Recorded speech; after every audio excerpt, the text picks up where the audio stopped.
Hello hi viewers, ನಮಸ್ಕಾರ. ಎಲ್ಲರೂ ಹೇಗಿದ್ದೀರಾ? ಎಲ್ಲರೂ ಚೆನ್ನಾಗಿದ್ದೀರಾ ಅಂತ ಅಂದ್ಕೊಂಡಿದ್ದೀನಿ. ಆ ದೇವರು ಎಲ್ಲರನ್ನೂ ಇದೇ ರೀತಿ ಚೆನ್ನಾಗಿಟ್ಟಿರಲಿ ಅಂತ ಹೇಳ್ತಾ, ಇವತ್ತಿನ ವ್ಲಾಗ್ಗೆ ಆರ್ಮಿ ಫ್ಯಾಮಿಲಿ ಕಡೆಯಿಂದ ನಿಮಗೆಲ್ಲರಿಗೂ ಸ್ವಾಗತ ಹೇಳ್ತಿದ್ದೀನಿ. ಇವತ್ತು ಮಕ್ಕಳನ್ನ ಸ್ಕೂಲಿಗೆ ಬಿಟ್ಟು ಬಂದು ಗಾರ್ಡನಲ್ಲಿ ಸ್ವಲ್ಪ ಕೆಲಸ ಇತ್ತು. ಸ್ವಲ್ಪ ಕೆಲಸನ ಮುಗಿಸ್ಕೊಂಡೆ. ಅದೇ ರೀತಿ ಗಾರ್ಡನ್ದು ವಿಡಿಯೋ ಕೂಡ ಮಾಡಿ ಹಾಕಿದ್ದೀನಿ. ಬಟ್ಟೆಗಳಿದ್ವು, ಬಟ್ಟೆನೂ ತೊಳ್ಕೊಂಡೆ. ಮತ್ತು ಮನೆ ಕೆಲಸಗಳ ಮಧ್ಯೆ ಒಂದಷ್ಟು ಕಿವಿ ಮಾತು ಹೇಳೋಣ, ಪೇರೆಂಟ್ಸ್ಗಳಿಗಾಗಿರ್ಬೋದು ಅಥವಾ ನಮ್ಮ ಹೆಣ್ಮಕ್ಳುಗಳಿಗಾಗಿರ್ಬೋದು ಅಂಥೇಳಿ ಈ ವಿಡಿಯೋನ ಸ್ಟಾರ್ಟ್ ಮಾಡ್ತಾಯಿದ್ದೀನಿ. ಈ ವಿಡಿಯೋನ ಕೊನೆ ತನಕ ನೋಡಿ, ಲೈಕ್ ಮಾಡಿ, ಶೇರ್ ಮಾಡಿ, ಸಬ್ಸ್ಕ್ರೈಬ್. ಈ ವಿಡಿಯೋ ಎಲ್ಲ ಹೆಣ್ಮಕ್ಳಿಗೂ ಅನ್ವಯ ಆಗುತ್ತೆ. ಆಲ್ಮೋಸ್ಟ್ ಆಲ್ ಎಲ್ಲ ತಂದೆ ತಾಯಿಗಳು ಕೇರ್ ಮಾಡೋ ಅಂಥ ವಿಡಿಯೋ ಇದು.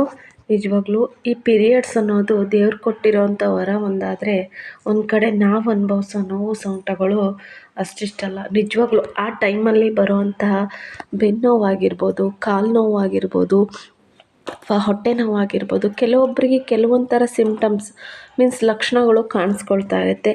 ಈ ಲಕ್ಷಣಗಳನ್ನು ನಾವು ಆದಷ್ಟು ತಂದೆ ತಾಯಿ ಆದವರು ಅಥವಾ ನಮಗೆ ಗೊತ್ತಿರೋ ಮಟ್ಟಿಗೆ ಅದನ್ನು ಅಬ್ಸರ್ವ್ ಮಾಡಬೇಕಾಗತ್ತೆ ನಾವು ಹೆಣ್ಮಕ್ಳಲ್ಲಿ.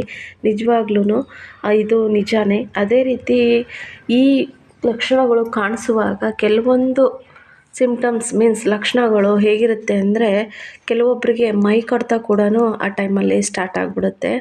ಯಾವ ಮಟ್ಟಕ್ಕೆ ಹೋಗಿರುತ್ತೆ ಅಂದರೆ, ಇವತ್ತು ನಾನು ನೋಡಿರೋದು ಒಂದು ಹುಡುಗಿನ ನೋಡಿದೆ. ನನ್ನ ಫ್ರೆಂಡ್ ಮಗಳೇ ಅವಳು ಕೂಡ ಮಗಳಿಗೆ ಬಸ್ ಹತ್ಸೋದಕ್ಕೆ ಬಂದಿದ್ದರು ಅಲ್ಲಿ ಸ್ಟಾಪ್ ಹತ್ರ. ಅಲ್ಲಿ ನೋಡಿದಾಗ ಆ ಹುಡುಗಿನಲ್ಲಿ ಅಂದಾಜು ಮಾಡಿದ್ದು ನನ್ನ ಕೈನ.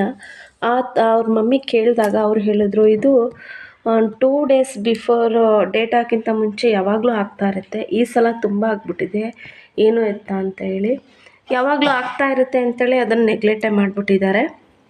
ನೋಡೇ ಇಲ್ಲ, ವಿಚಾರಿಸೇ ಇಲ್ಲ ಕೂಡ. ಹೆಣ್ಮಕ್ಳಿಗೆ ಪಾಪ ಸ್ಕೂಲಿಗೆ ಹೋಗೋ ಹೆಣ್ಮಕ್ಳೆಲ್ಲ ಸ್ವಲ್ಪ ಮುಜುಗರ ಜಾಸ್ತಿ ಇರುತ್ತೆ, ಅಥವಾ ಹೇಳ್ಕೊಳ್ದೇ ಇರೋವಂಥ ಒಂದೊಂದು ಸಲ ಮೈಂಡ್ಸೆಟ್ಟಲ್ಲಿ ಇರೋದೇ ಇಲ್ಲ. ಅವ್ರು ಮಾಡೋವಂಥ ಓದೋವಂಥ ಟೆನ್ಷನಲ್ಲಿರ್ಬೋದು ಅಥವಾ ಏನೋ ಕೆಲಸದಲ್ಲಿರ್ಬೋದು, ಮಕ್ಕಳು ಕೂಡ ಅದನ್ನು ನೆಗ್ಲೆಕ್ಟ್ ಮಾಡ್ತಾರೆ. ಈ ನೆಗ್ಲೆಕ್ಟ್ನ ನಾವು ಅಂದಾಜು ಮಾಡಬೇಕಾಗುತ್ತೆ. ಆ ಟೈಮಲ್ಲಿ ಮಕ್ಕಳು ಪೀರಿಯಡ್ಸ್ ಆದಾಗ ಅಥವಾ ಆಗೋಕ್ಕಿಂತ ಮುಂಚೆ ಅವರ ದೇಹದಲ್ಲಿ ಆಗೋವಂಥ ಬದಲಾವಣೆಗಳನ್ನ ನಾವು ನೋಡಬೇಕಾಗತ್ತೆ. ಅವಳು ನಿದ್ದೆಗಣ್ಣಲ್ಲೇ ಏನೋ ತುಂಬಾ ಕೆರ್ಕೊಬಿಟ್ಟಿದ್ದಾಳೆ. ಅದು ಗಾಯ ಟೈಪಲ್ಲಾಗಿದೆ.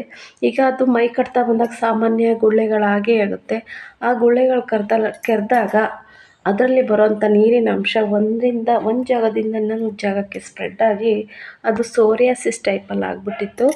ಅದಕ್ಕೆ ತಕ್ಷಣ ನಾವು ಹೇಳಿದ್ವಿ, ಡಾಕ್ಟ್ರನ್ನ ಕನ್ಸಲ್ಟ್ ಮಾಡಿ, ಅಥವಾ ನಿಮ್ಮ ಫ್ಯಾಮಿಲಿ ಡಾಕ್ಟ್ರೇ ಆಗಿರ್ಬೋದು ಅಥವಾ ನಿಮ್ಮ ಗೈನಕಾಲಜಿಸ್ಟೇ ಆಗಿರ್ಬೋದು, ಆ ಡಾಕ್ಟ್ರನ್ನ ಕನ್ಸಲ್ಟ್ ಮಾಡಿ ಆ ಟೈಮಲ್ಲಿ ಏನು ಪ್ರಿಸ್ಕ್ರಿಪ್ಷನ್ ಕೊಡ್ತಾರೋ ಅದನ್ನು ಫಾಲೋ ಮಾಡಿ, ನಿಮ್ಮದೇ ಆದಂಥ ಓನ್ ಮೆಡಿಸಿನ್ನ ದಯವಿಟ್ಟು ಯೂಸ್ ಮಾಡಬೇಡಿ. ಅದು ಯೂಸ್ ಮಾಡಿರೋದಕ್ಕೋ ಅಥವಾ ಏನಕ್ಕೋ ಗೊತ್ತಿಲ್ಲ, ಅವಳಿಗೆ ತುಂಬಾ ಆಗಿಬಿಟ್ಟಿತ್ತು. ಅವ್ರ ತಾಯಿಗೆ ಹೇಳಿದಾಗ ಆಯಿತು ಕರ್ಕೊಂಡು ಹೋಗ್ತೀವಿ ಅಂತ ಹೇಳಿದ್ರು.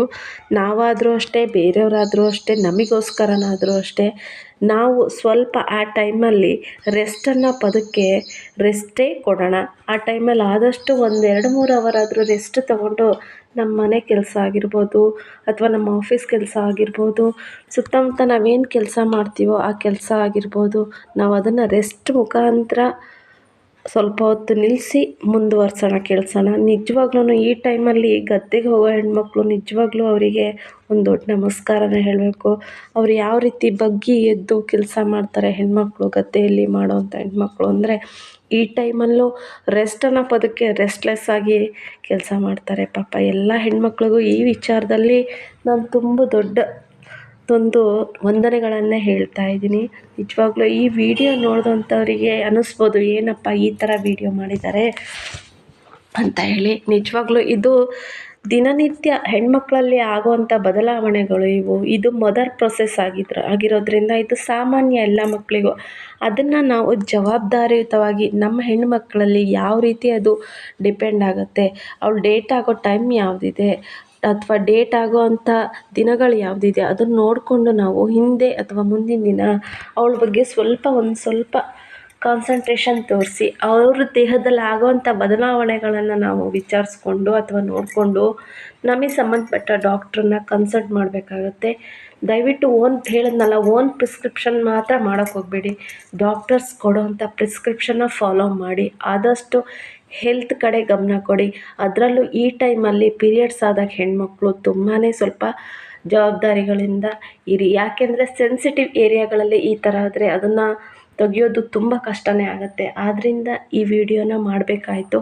ಆ ಹೆಣ್ಮಗಳಿಂದ ಇವತ್ತೊಂದಿನ ವಿಡಿಯೋ ನಾನು ಈ ರೀತಿಯಲ್ಲಿ ಹೆಣ್ಮಕ್ಳಿಗೆ ಕಿವಿ ಮಾತು ಅನ್ನೋ ಮುಖಾಂತರ ಈ ವಿಡಿಯೋನ ನಾನು ಸ್ಟಾರ್ಟ್ ಮಾಡಿದೆ. ನಿಜವಾಗ್ಲೂ ಇದರಿಂದ ಹೆಲ್ಪ್ ಆದರೆ ದಯವಿಟ್ಟು ನನಗೊಂದು ಕಾಮೆಂಟ್ಸ್ ಹಾಕಿ, ಅಥವಾ ನಿಮ್ಮ ಯಾವುದಾದ್ರೂ ತೊಂದರೆ ಇದ್ದರೆ ಶೇರ್ ಮಾಡ್ಕೊಳ್ಳಿ ನನ್ನ ಹತ್ರ. ಅದಕ್ಕೇನು ಬೇಕಾದ ನೀವು ಯೂಸ್ ಮಾಡ್ತೀರಾ ಅನ್ನೋದು ಕೂಡ ಶೇರ್ ಮಾಡ್ಕೊಳ್ಳಿ. ಈಗ ನನಗೆ ಡೇಟ್ ಆದಾಗ ನನಗೆ ತುಂಬಾ ಹೊಟ್ಟೆ ನೋವಿರುತ್ತೆ.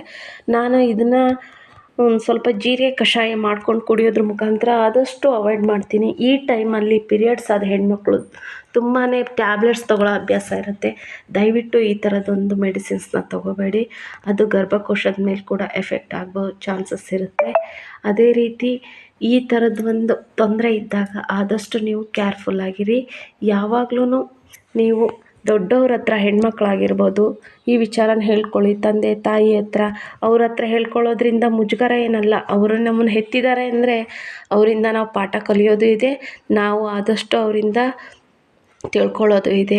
ಅದೇ ರೀತಿ ಈ ವಿಡಿಯೋ ನಿಮಗೆ ಇಷ್ಟ ಆದರೆ ಒಂದು ಲೈಕ್ ಮಾಡಿ, ಶೇರ್ ಮಾಡಿ, ಸಬ್ಸ್ಕ್ರೈಬ್ ಆಗಿ. ಈ ಮನೆ ಕೆಲಸಗಳ ಮಧ್ಯೆ ನನ್ನೊಂದಷ್ಟು ಕಿವಿ ಮಾತು ಇಷ್ಟ ಆಗಿದ್ರೆ ದಯವಿಟ್ಟು ನನಗೆ ಒಂದು ಲೈಕ್ ಮಾಡಿ. Thank you for the watching video.